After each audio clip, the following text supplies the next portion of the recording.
National Herald case एक ऐसा मामला है जो देश की सियासत, कानून और मीडिया के तीनों पहलुओं को एक साथ जोड़ती है। इस केस का हर मोड़ ही कंट्रोवर्शियल रहा है, चाहे वो कांग्रेस पार्टी का पुराना लोन हो या यंग इंडियन नाम की कंपनी का रोल। और अब राउस एवेन्यू कोर्ट के स्पेशल जज विशाल गोगने ने एक अहम और तीखा ऑर्डर दिया है। तो चलिए समझते हैं कि कोर्ट में हुआ क्या, ऑर्डर किसके फेवर में गया है और किस तरफ पलड़ा भारी दिख रहा है।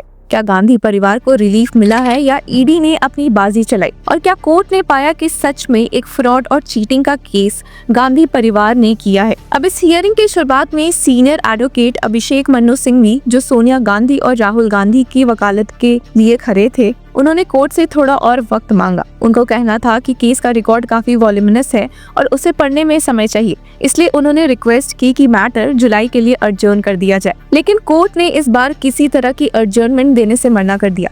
जज ने काफी क्लियर तरीके से कहा कि अब देर नहीं की जा सकती। ईडी को अपनी ओपनिंग आर्गुमेंट्स देने की परमिशन मिल गई और यहीं से केस का नेक्स्ट गियर लग गया। अब ईडी की तरफ से एएसजी एसवी राजू और एडवोकेट जोहेब हुसैन प्रेजेंट थे। उन्होंने कोर्ट के सामने अपने सबमिशंस में ये एस्टैब्लिश करने की कोशिश की कि कैसे इस पूरे ट्रांजैक्शन में प्रोसीड्स ऑफ क्राइम इन्वॉल्व है। मतलब उनका कहना है कि जो पैसा या संपत्ति इस केस में छुपी हुई है वो इलीगल तरीके से हासिल की गई थी। इस बार की कोर्ट हियरिंग में एक काफी खतरनाक और पॉलिटिकल बॉम्ब भी फट गया। ईडी ने डायरेक्टली कोर्ट में कह दिया कि सोनिया गांधी और Rahul Gandhi proceeds of crime के बेनिफिशियरी है और ये अमाउंट छोटी मोटी नहीं, ₹142 करोड़ का है। नेशनल हेरल्ड केस अब एक और ज्यादा गहराते हुए पॉलिटिकल और लीगल संकट बन चुका है, जिसमें अब सिर्फ कांग्रेस की क्रेडिबिलिटी नहीं बल्कि गांधी परिवार की लीगल पोजीशन भी खतरे में है। ये केस एक ऐसे समय पर भी आता है जब राहुल गांधी की सिटीजनशिप ऑलरेडी खतरे में है, जिससे जुड़े कई केसेस कई हाई कोर्ट्स में चल रहे हैं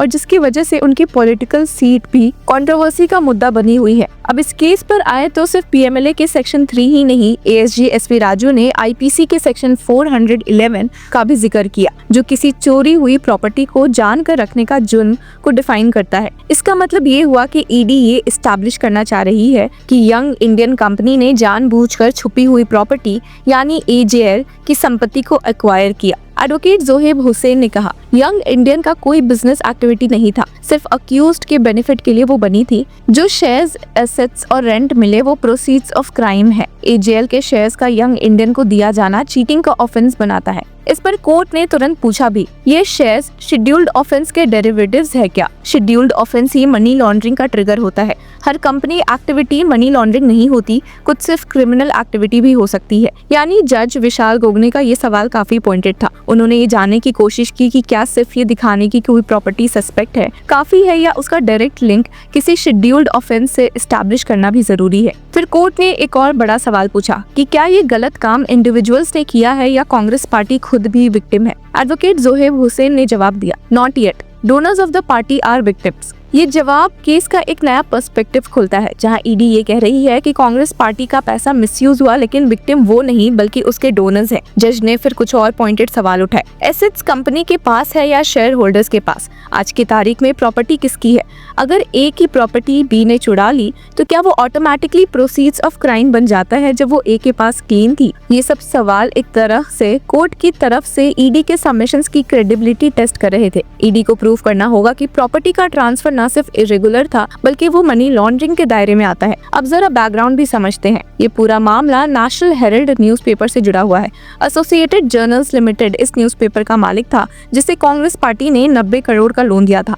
बाद में ये लोन सिर्फ 50 लाख के कंसिडरेशन पे यंग इंडियन को असाइन कर दिया गया। ईडी का कहना है कि इस ट्रांजैक्शन में 2000 करोड़ से ज्यादा की संपत्ति का गलत इस्तेमाल हुआ है। इस मामले में पहले कंप्लेन दिया था former union minister Subramanian Swamy ने। उन्होंने सोनिया गांधी, राहुल गांधी, मोतीलाल वोरा, ऑस्कर फर्नांडिस, सुमन दुबे, सैम पिट्रोदा और यंग इंडियन कंपनी पर काफी सीरियस आरोप लगाए। Cheating, criminal conspiracy, criminal breach of trust और misappropriation of property. ED ने 15 अप्रैल को अपना प्रोसिक्यूशन कंप्लेन फाइल किया था, जिसमें गांधी परिवार के अलावा सैम पिट्रोदा और कई दूसरे अक्यूज्ड शामिल हैं। गांधी परिवार की तरफ से इस हियरिंग में कौन कौन लॉयर्स प्रेजेंट थे? सीनियर एडवोकेट अभिषेक मनु सिंघवी और सीनियर एडवोकेट आरिश चीमा, उनके साथ एडवोकेट तरन्नुम चीमा। यंग इंडियन को रिप्रेजेंट किया सीनियर एडवोकेट माधव खुराना और एडवोकेट नकुल गांधी ने। सुमन दुबे की तरफ से सीनियर एडवोकेट सुशील बजाज और एडवोकेट अक्षय कोर्ट में उपस्थित थे। पर इस पूरे एपिसोड का बॉटम लाइन क्या हुआ और जज ने ऑर्डर में क्या कहा? उन्होंने कहा कि ये केस रोज चलेगा 2 जुलाई से लेकर 8 जुलाई तक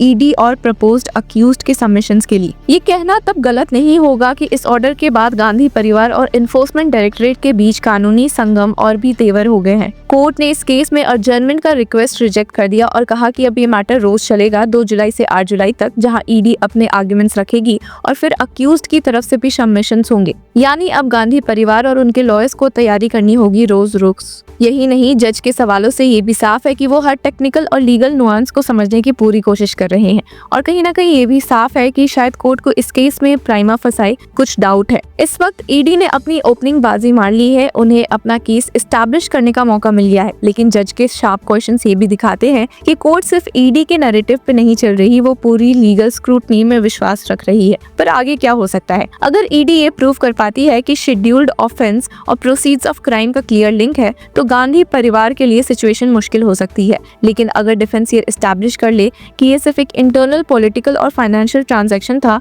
जिसका मनी लॉन्ड्रिंग से कोई लेना देना नहीं, तो रिलीफ मिल सकता है। जुलाई 2 से 8 तक की हियरिंग अब बहुत क्रूशियल होने वाली है। रोज रोज के सबमिशन से न सिर्फ गांधी परिवार की पॉलिटिकल लेगेसी दांव पे लगी है, बल्कि ईडी की क्रेडिबिलिटी और लीगल अंडरस्टैंडिंग भी टेस्ट होगी। अंत में एक बात तो साफ है, नेशनल हेराल्ड केस सिर्फ एक फाइनेंशियल इरेगुलरिटी का केस नहीं है, ये एक पॉलिटिकल प्रेस्टीज का केस बन चुका है, जहां एक तरफ गांधी परिवार है और दूसरी तरफ ईडी और सरकारी एजेंसीज। कोर्ट ने अब जो कदम उठाया है रोज की हियरिंग का, वो एक क्लियर सिग्नल है। ये मामला सीरियस है और इसे डिले नहीं किया जा सकता। तो आंखें बनाइए रखिए, जुलाई का पहला हफ्ता एक हाई वोल्टेज लीगल ड्रामा लेकर आ रहा है और इस केस के लेटेस्ट अपडेट्स के लिए keep following law Chakra. Hello law lovers and justice seekers, welcome to law Chakra. हम आपके लिए लेकर आए हैं कुछ बहुत ही exclusive. Introducing law Chakra prime membership, जो आपको देगा exclusive access like never before. यानी कि फुल इनसाइडर एक्सेस, वो भी बस घर बैठे। यही नहीं, प्राइम मेंबर को मिलेगा access to exclusive interview session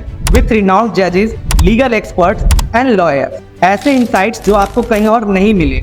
इसी के साथ अगर आप कभी सोचे कि हम कैसे लेकर आते हैं आपके लिए ये लीगल अपडेट्स, तो इसके लिए भी प्राइम मेंबर्स के लिए है हमारे पास एक special sneak peek behind the scenes of law chakra. Brainstorming session से लेकर ब्लूपर्स तक सब कुछ। In short, more content, more update and more analysis. Political legal controversies हो या इन डेप्थ लीगल सेशंस, सब कुछ आपको मिलेगा एट वेरी मिनिमल प्राइस। बनिए लॉ चक्र की प्राइम मेंबर और अनलॉक कीजिए full potential of legal knowledge. अभी ज्वाइन कीजिए।